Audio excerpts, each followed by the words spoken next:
And since you're all here and engaged in this sort of inquiry and listening to this sort of lecture, I assume that you're all on the process of waking up.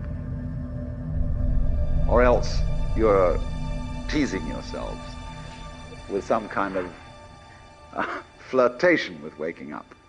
I'm your father. I'm Batman. I'm Spartacus! Bond. James Bond. Hello. My name is Inigo Montoya. You killed my father. Prepare to die. Goonies never say die! You're killing me, Smalls! I see dead people. That the power of Christ compels you! It's alive! It's alive! It's alive! Life was like a box of chocolates. You never know what you're gonna get. Hello, and welcome back to an all-new year and an all-new episode of the Cinephellas Podcast. That's right, Cinephellas, the only place where we will burn Baby Groot for firewood in order to keep Baby Yoda warm. For the Cinephellas, I'm Nile Fortner, and this is the first episode of the podcast for the 2020 year and for the new decade. Going into 2020, we will have a lot of fun stuff for you, like more movie reviews, videos, podcast episodes like this one, and stay tuned for our very first Q&A, where you can submit questions and ask us what we think about certain movies and TV shows, actors, rumors, or anything else within the entertainment genre. So if you ever wondered if Henry Hill stays up late at night, praying for the day Martin Scorsese and Christopher Nolan do a project together, or if Logan Myers would get A24 involved in the next Michael Myers movie, or if you want to know my hiding spot for when I sneak in snacks into the movie theater, go ahead, ask away. All we ask is that you leave us your first name and where you're from. With the new year being here, we have a new interview for you as well. In this episode of the Cinephellas Podcast, we have director York Shackleton of Disturbing the Peace. Disturbing the Peace follows a former Texas Ranger with a checkered past, forced to take action when a ruthless biker gang rolls into town, looking to cause trouble. But before I go any further, let's have a listen to some of the trailer. In this town. Sounds like a threat.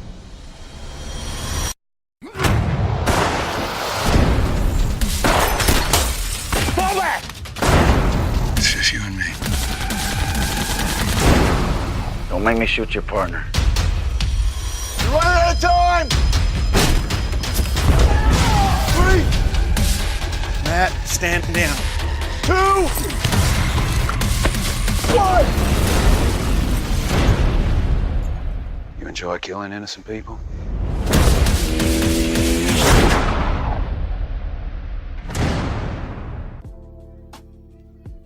The film stars the beautiful, blonde Barbie Blank, who you may know as the former WWE Divas Champion, Kelly Kelly, and the beautiful, but not so blonde, Guy Pearce. So, if this sounds interesting to you, then let's get into it. And now, our feature presentation. Nile and York, you guys are all set. Okay, thank you. Hey, what's up, York? How are you? Yeah, doing well, Nile. How are you doing? I'm doing good. Thank you for asking. So I'm glad I got to take a look at Disturbing the Peace because I really like Guy Pearce and Barbie Blank and that old school, I guess, style of action movies. Is that the style you were going for? Yeah, 100%. We had discussed that in the very beginning of production that, you know, we were all big fans of those 80s action films, and it's something that you're not really seeing a lot of that these days, and so it was something that we wanted to kind of bring back. So there was a lot of inspiration from films like Roadhouse, stuff like that, that a lot of us had grown up watching. Okay. And what's your own unique style when it comes to, I guess, filmmaking that separates you from others? Well, you know, I tend to look at every single project individually. I think that every story has a way that it should be told, and I tend to not really choose genres as much. I want to try to be a filmmaker that works in all genres. I just want to look at every single story as what it is and try to use my skills as a filmmaker to convey that story on the screen. So I'm always looking for opportunities to push myself as a filmmaker. We started out doing, comedic short films, and I went into very heavy dramatic documentaries on, women and children being victimized and abused and stuff like that. Ultimately into dramatic scripted features, and now we're doing action features. So it's really just the subjects that inspire me and interest me, and I think that there's an audience out there that wants to see. That's the kind of stuff that I get behind and get passionate about. Absolutely. And is there any genre that you haven't done that you would like to do? There's just an enormous amount of subject matter. I think that in the contemporary filmmaking, there's a lot of crossover of genre. You don't have these very cut and dry horror, drama, comedy, action. A lot of it's getting mixed up now. So I really personally enjoy action adventure type films that are starting to bring back the dramatic elements of storytelling. So a lot of the stuff that we're conceptualizing now and creating is stuff that's somewhat mixing genres. That's great. That sounds cool. And I know in the 90s you were a professional snowboarder. Is that correct? Yes, I was. So did you face any challenges going from like athlete to filmmaker that most people may not know about?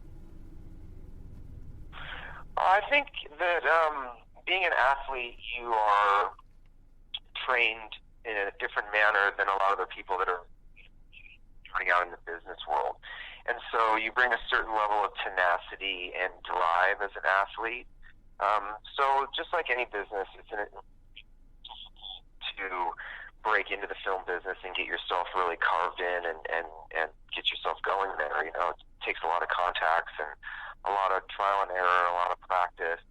And so I think that those are the same issues that anyone deals with when getting into this business.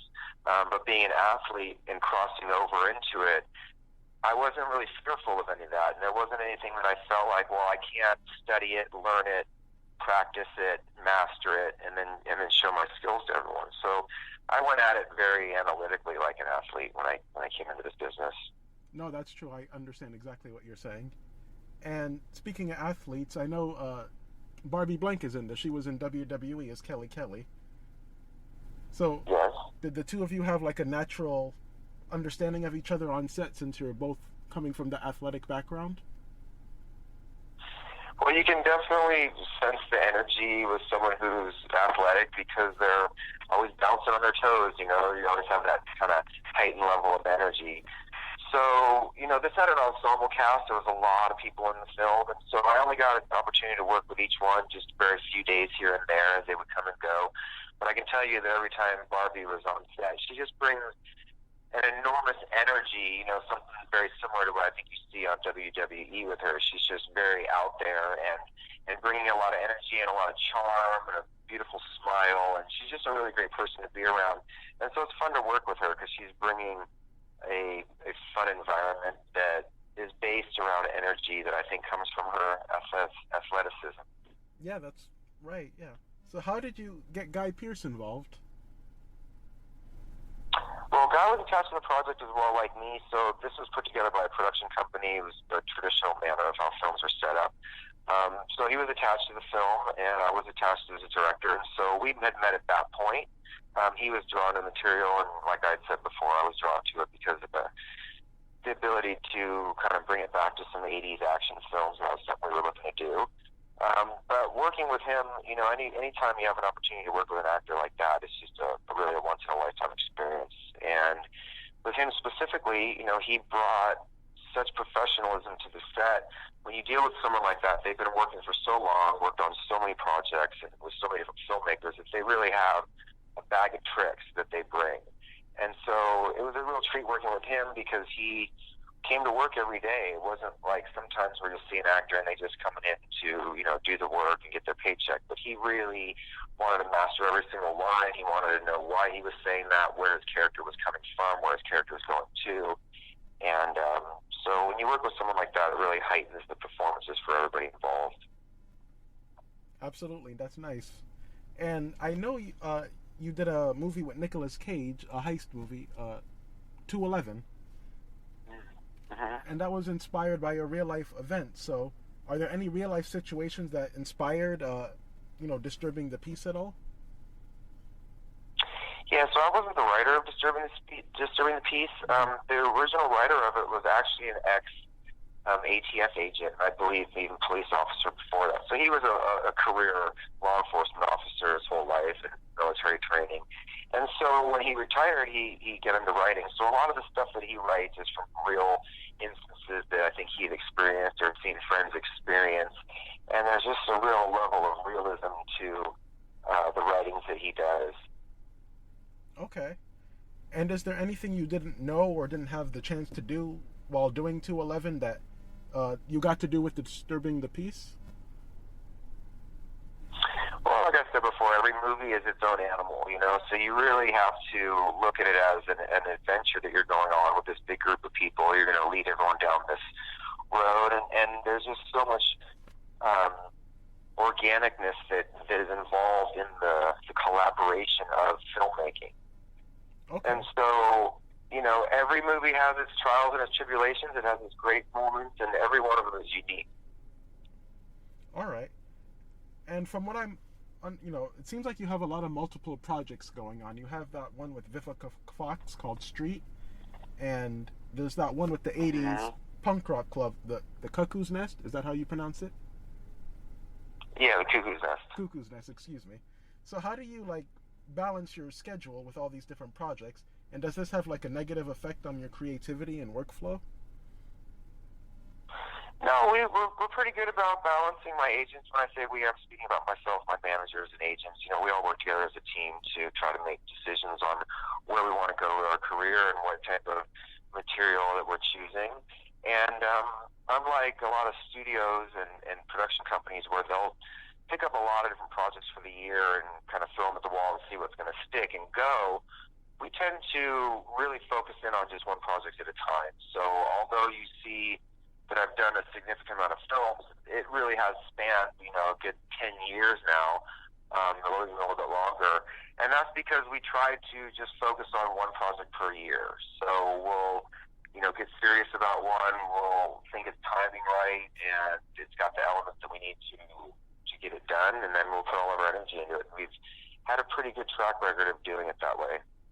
All right, sounds pretty good. But like anything, making films is a lot of work, and my schedule is always full. So even in the middle of the day like this, doing interviews, it's just always one thing after another.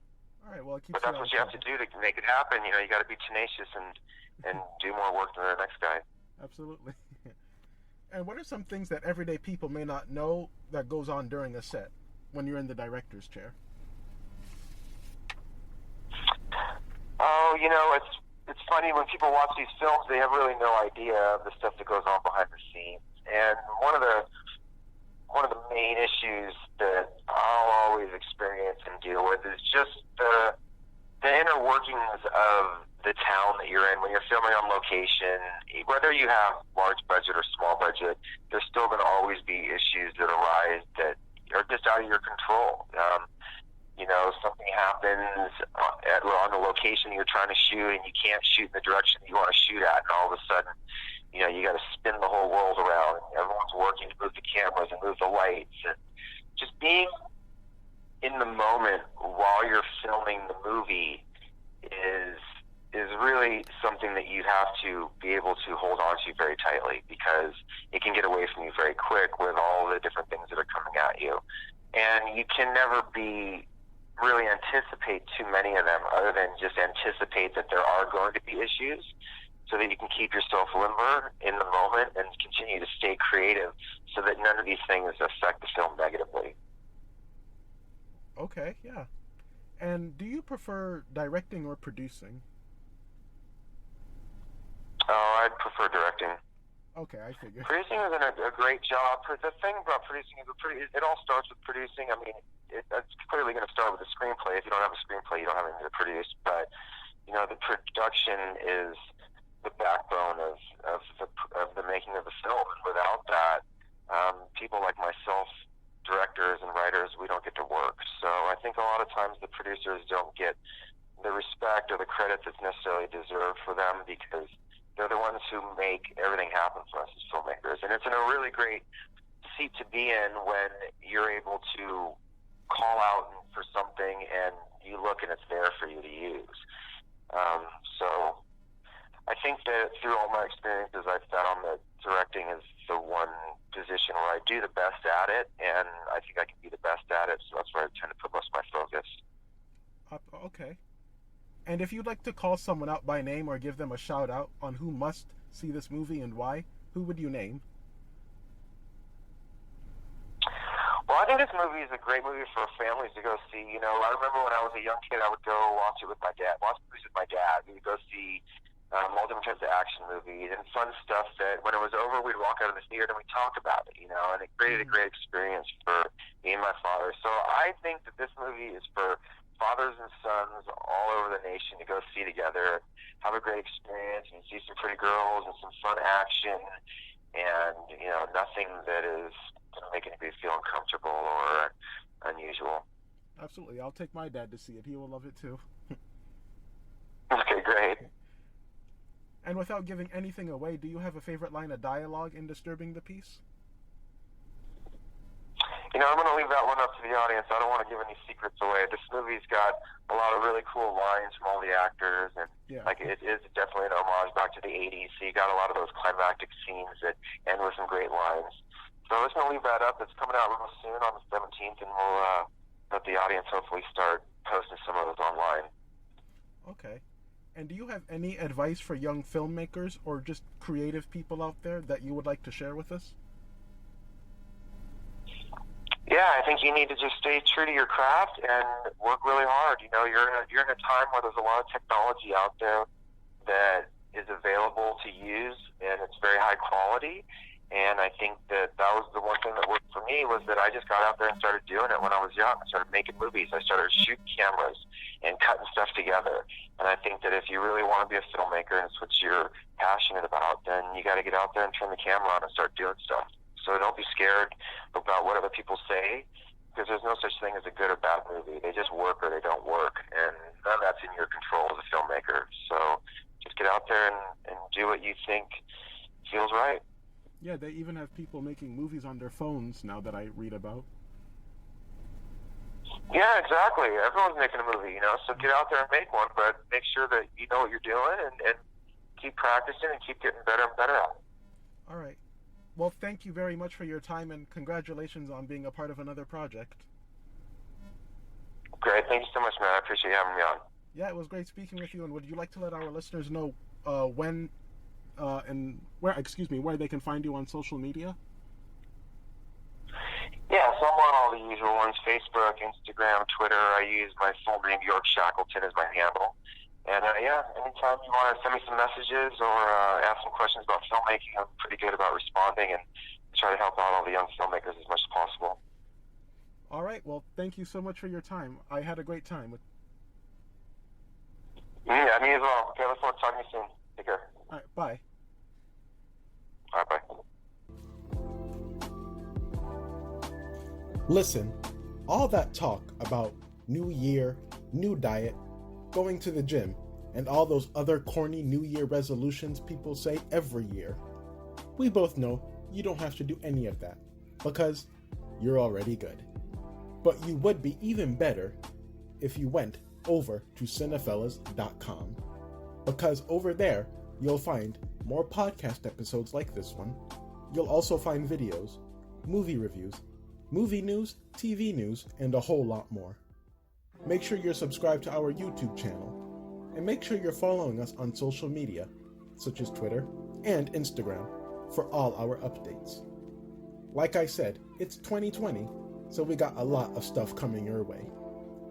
For the Cinephellas, I'm Nile Fortner, and it's time for me to head on out of here, because like Barbie Blank, I do suspect foul play.